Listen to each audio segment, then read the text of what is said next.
We're Saying, live. Yeah. sorry, Colleen is back. Come on back. I'm sorry about that. So, we were talking about it, the men in your life. Oh, people are coming back. Great. People are coming back. Thank you. Apologies for the technical difficulties. Sorry about that. I don't know. Yeah, that's not happened before in all our Substack lives, but it is new technology. It is, and you can blame me because I'm in an old 1950s house. It's kind of Oh, wonky. okay. So yes. So thank you for you were talking about your teacher with the African American Oh, history yeah, and yeah, women. yeah. Yeah.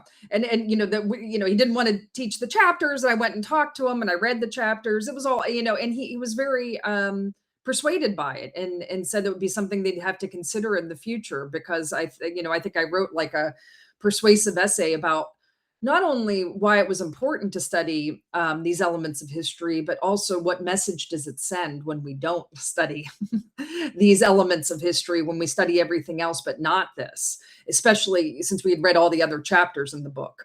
And so, Right.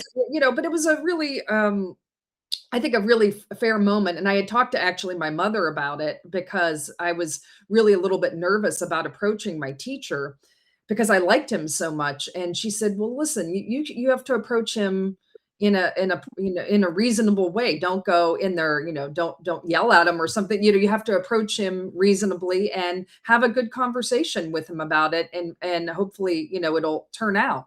So her advice was good. And I think I've applied that, in all my interactions, that when you have, maybe a difference of opinion with someone, you don't have to go out with guns blazing. You can come and have a discussion. And a lot of times you'll end up in a better place because of it. Would your mom have called herself a feminist? I I don't, think that's a great question. She really liked Hillary Clinton. I can tell you that. A lot of women of her age group were yes. were very impressed by Hillary because my mom grew up was born in the late 30s, came of age in the 1950s. And just before what changes for women's opportunity, which started to change in the mid to late 60s and into the 70s. So my mom was just before that. And I think a lot of the women that didn't have opportunities available to them the way that the both of us have had, and women certainly younger than us, they really looked at Hillary as someone that really, wow. I mean, this was almost unfathomable to them. And Hillary did very well in women of that age group, that cohort. Oh, I mean, I can remember my mom Mhm. crying bitter Yes. tears. Because I think they also see like the writing on the wall that we're probably not going to have a female president Mhm. in their lifetimes, maybe not in our lifetimes. It My seems like mom got to vote for her. She voted for her. She voted for her, I think, once, and for the primary, right? And then Barack Obama ended up getting the nomination, and she wasn't alive for the next go around 8 years later. But she did vote for her once, and I think that was really extraordinary for my mom to pull the lever for a woman for president. I don't think she thought that that was going to happen in her life. absolutely, which is extraordinary to think about that we are in a place where that is so shocking, right? Since women make up over half the population. Mhm. Um, I tell our 7-year-old that we haven't had a woman president yet, and he kind of is shocked, and they don't understand why, No, no, right? no. It's really hard to talk to kids about the 19th Amendment because they just don't understand why They're we like, needed a what? 19th Amendment. Like, why wouldn't women be voting anyways? And Right. you have to really explain to them. No, you have to understand there's this whole portion in American history where this did not happen, and I think that in itself is educational.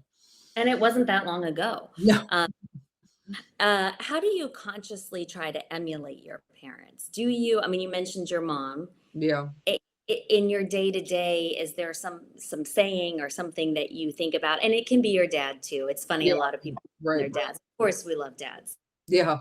Well, A my lot of strong parents were women have. were extraordinarily decent people. They were very well known in our community as being extraordinarily decent people. They were nice to everyone. They were friendly to everyone. I don't think either of them had literally any enemies. And nobody that certainly disliked them. And they were very good neighbors to the people that lived around them. We had an elderly neighbor that lived next to us. My parents were very attentive to her. We had immigrants from Hungary that lived on the other side of us, who came to the United States in the 1950s after some of the student uprising in Hungary, and had to flee the country because of the communist regime there. They had gotten sideways with the regime, and they were going to be in very big trouble if they didn't flee the country. And they ended up living next door to my parents. And what a great education it was to live next to people who had such an appreciation of freedom, of the ability to make choices about your life, what you did as far as your profession, and also your religion, your religious worship, because that was not permitted in Hungary at the time.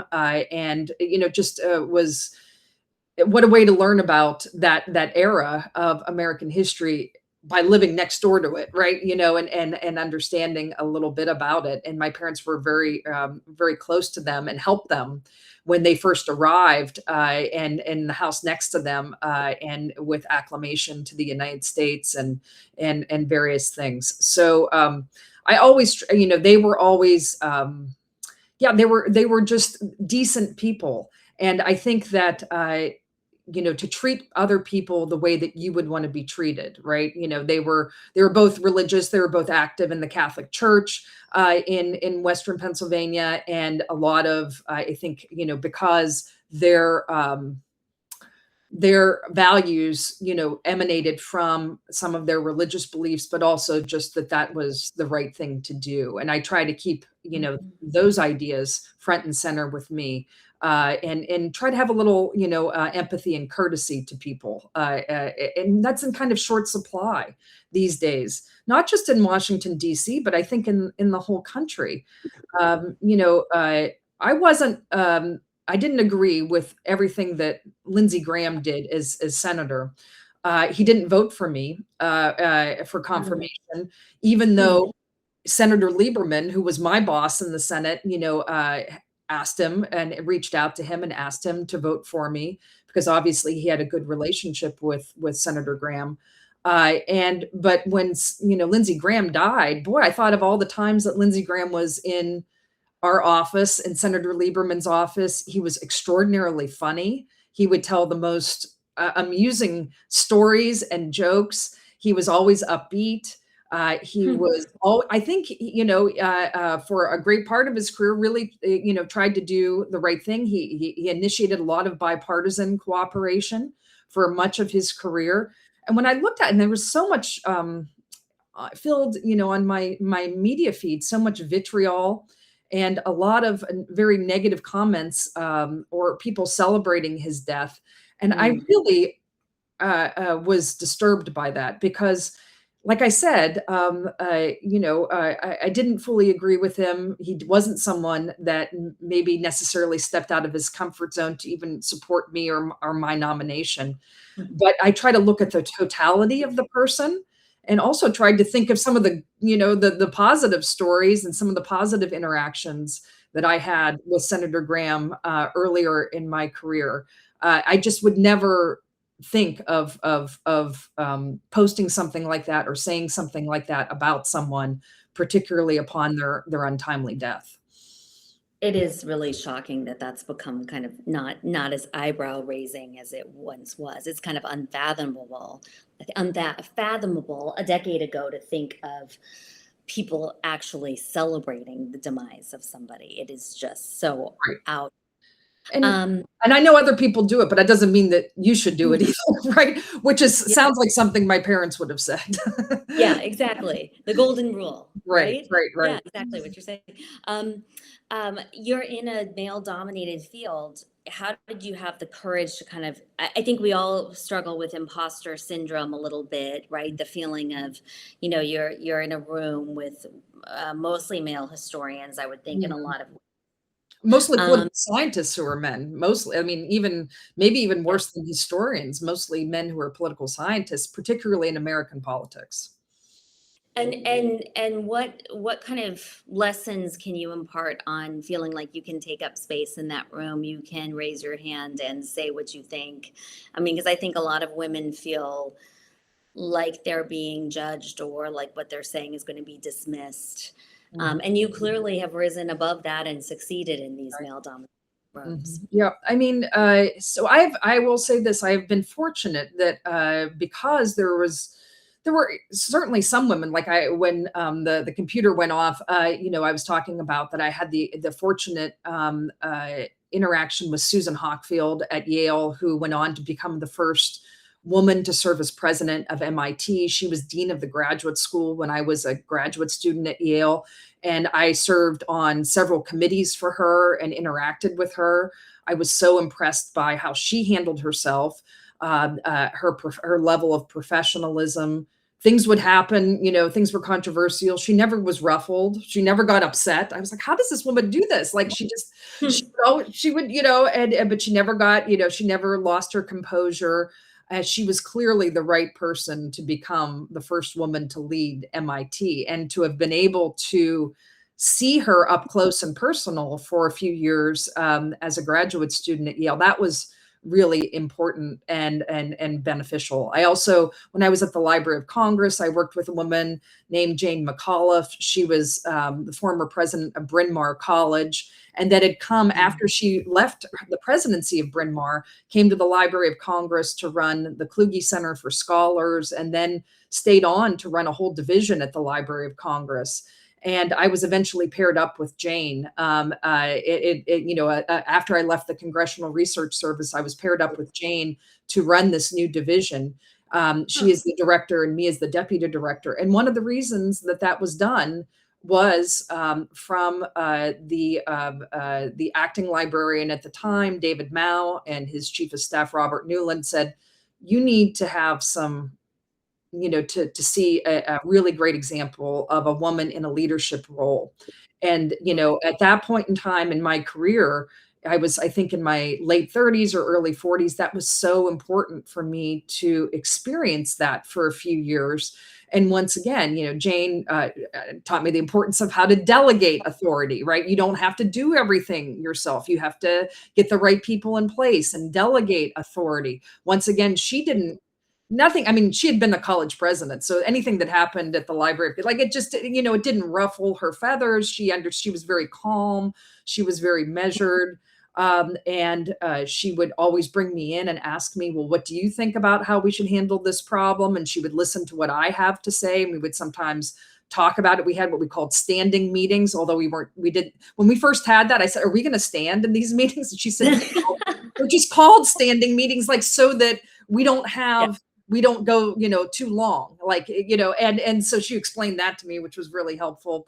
But she also knew how to have a meeting quickly. Like, we don't have to belabor this point. We can do this in 20 minutes and we can get through it. And, we all have busy lives. We need to go on and tackle other things. So she was very, she had that executive leadership function that that you have to have if you're going to be in a role of that magnitude.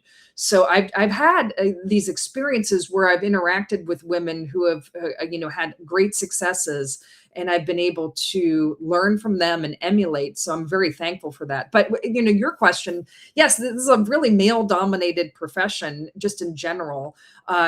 Really, in political science, I studied the presidency in political science, which I would say the number of women in the early 2000s, when I first started to go to conferences, when I got my first job at George Mason in 2002, 2003, I would say you could count on two hands the number of women who studied the presidency in the United States. I mean, it was that small, with me included. I mean, there was probably like 8 or 9 of us across the It's entire United crazy. States. It's Yeah. like intimidate. I don't know if there's an intimidation factor involved there covering the presidency. But I mean, when you read these biographies, and I wrote a book with Nora O'Donnell about Yes. women, and we would go scour these biographies for just the mention of the spouse, and even if I love David McCullough, I love the Brooklyn Bridge book, Mhm. but his wife, Emily Warren Roebling, the wife of the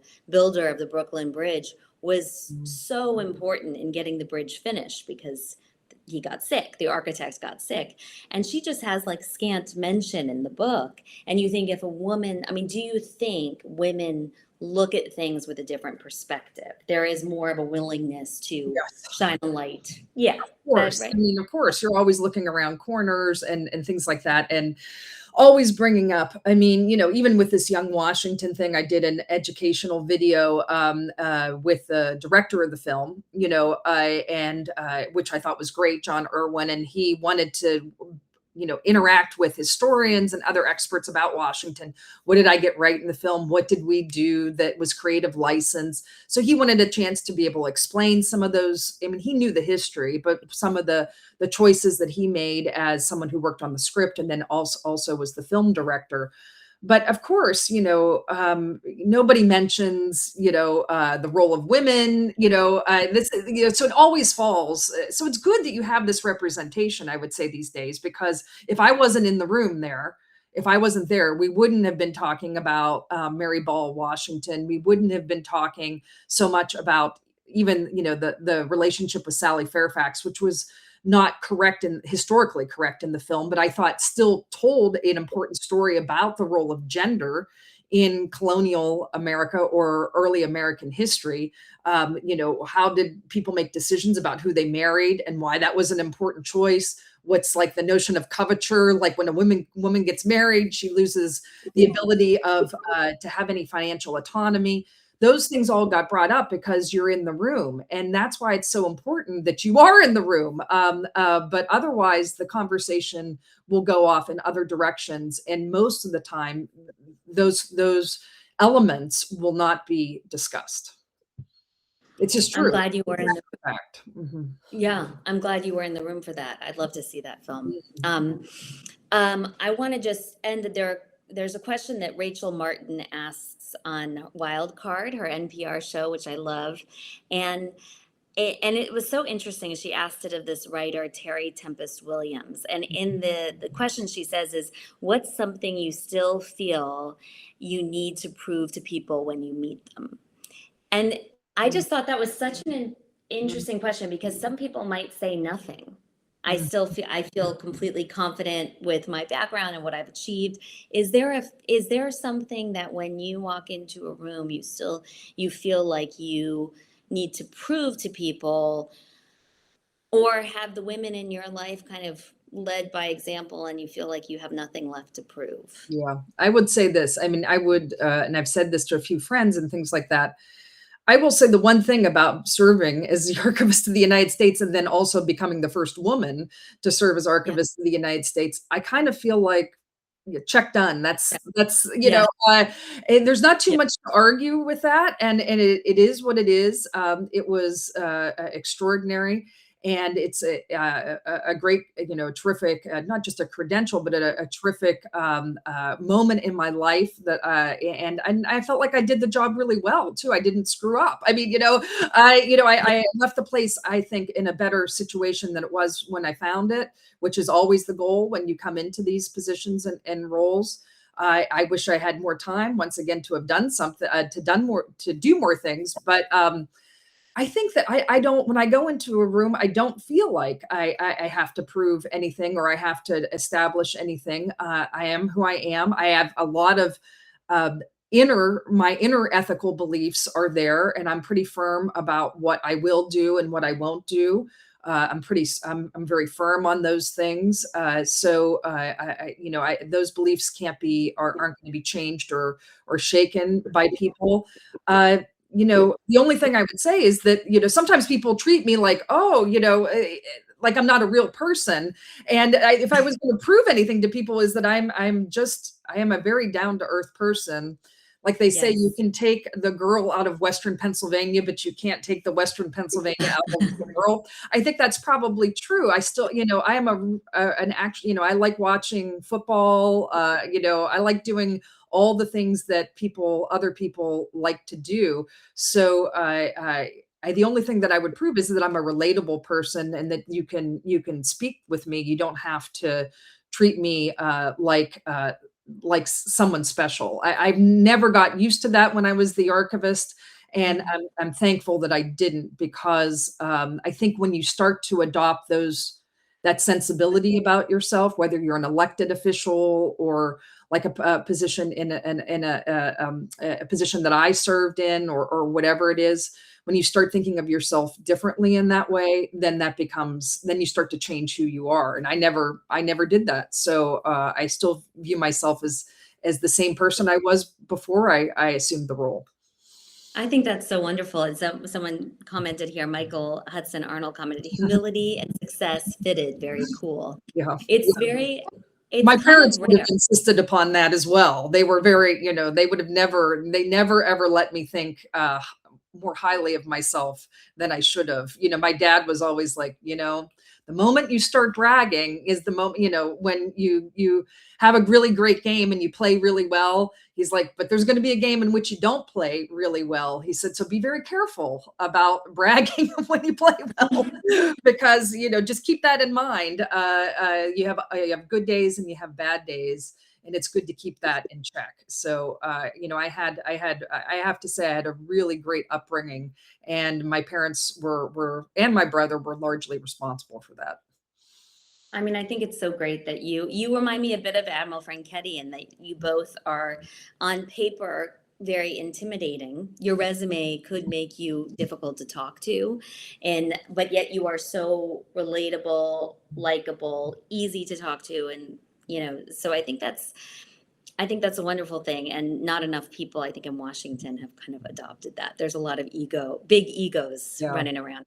You don't want your ego that can get in the way. That can get in the way. Mhm. Yeah. Is there, just before we finish, is there any, I know we had the little technical glitch. Is there any other woman that you want Oh, to? I would, the person I didn't speak about because we kind of got interrupted there. I was going to talk about her is, we were going to talk maybe a little bit about sports, but Yeah, I please. had probably one of the most extraordinary things in my life that I only have talked about a few times is that I played volleyball in high school in Western Pennsylvania, for the coach who is the winningest coach, female coach in high school history in the United States. So the most, you might say the most winningest, you might say the most successful high school female coach in Wow. American history. I haven't, in fact, I think I looked it up yesterday because I wanted to look at this. Her record from my high school was 642 wins and 21 losses in her tenure, and that's a 0.968 winning percentage. She is in every, hall of fame for any coach, nationally, obviously in Pennsylvania.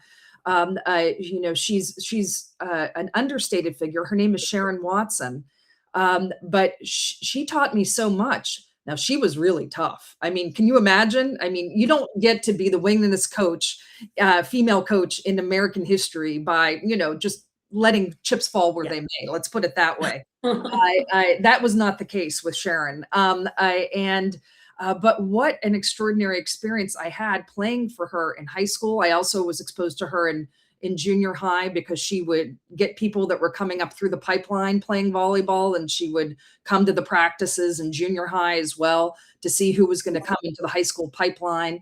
So there were several years that I was exposed to her, really in a pivotal time, that 13 to Mhm. 16-year-old time frame. I learned so much. I mean, practice, practice, practice, be prepared. Fundamentals are super important. Like if you master the fundamentals, you'll win. Like, you have to do that.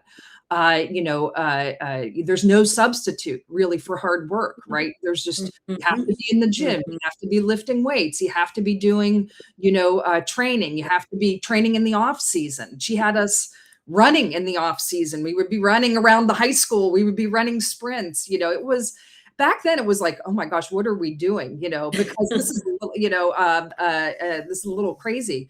But we played all summer, even when we weren't supposed to. We couldn't be touching the volleyball in certain ways because of high Oh, school really? gymnastics rules. You know what I mean? Because Okay. the start to the season and an end of the season. But she knew what the rules are, and she knew what we could do and what we couldn't do.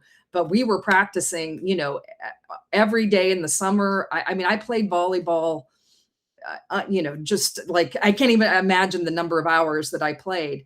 And I played it even into my 30s and into my early 40s, and then my shoulder started to give out, so I had to stop.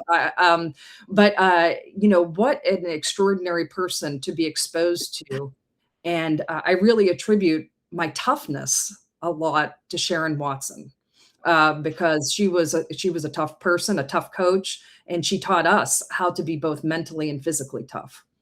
And did she teach you how to lose? Because I think that's what sports does best, is teach you how to lose. We did, and in fact, we did lose. In No, fact, when I played lose every so yes. often, because there were sometimes just there was one team that when I played, that we could not beat, from North Allegheny. It's funny how I remember, right? I remember all the details. I could remember the game, right? And in in the state finals, and they would beat us because they had a really dominant player, who went on to play at Stanford, and she went on to play on U.S. Olympic team. So she was on she eventually became a national athlete. She was that good, and she was just, as much as we could do, and we were so well trained, we just couldn't beat her because she was that good. And that was an important lesson, right? That sometimes in life there are people that just come along, and they're, everything that you do, you can play your best, you can do all the preparation and things like that. But sometimes there will be exogenous factors like this that will come along, and you also should admire that excellence when it happens. It was an honor to play against her. I can see her clear as day in my mind, playing against her. And what an honor to do that. And yes, so learning how to both win with grace and also lose with grace. Oh, I love that. It's like the Billie Jean King, pressure is a privilege, right? Like That's when right. you have a challenge by someone so good, it That's makes you right. better. That's right. Yeah. Well, Colleen, thank you so much for taking so much time. And I'm sorry about our little technical difficulties, but we got right back to Yes. it. And thank you for Thank your you. work in pursuit to, I think it is so important what you're doing. And thanks for preserving American history and for joining me today. I think I know I've learned a lot and gleaning from you. So I thank you. appreciate it. Thank you, Kate. And thanks for what you do as well. So Thanks everyone for joining. bye. Bye.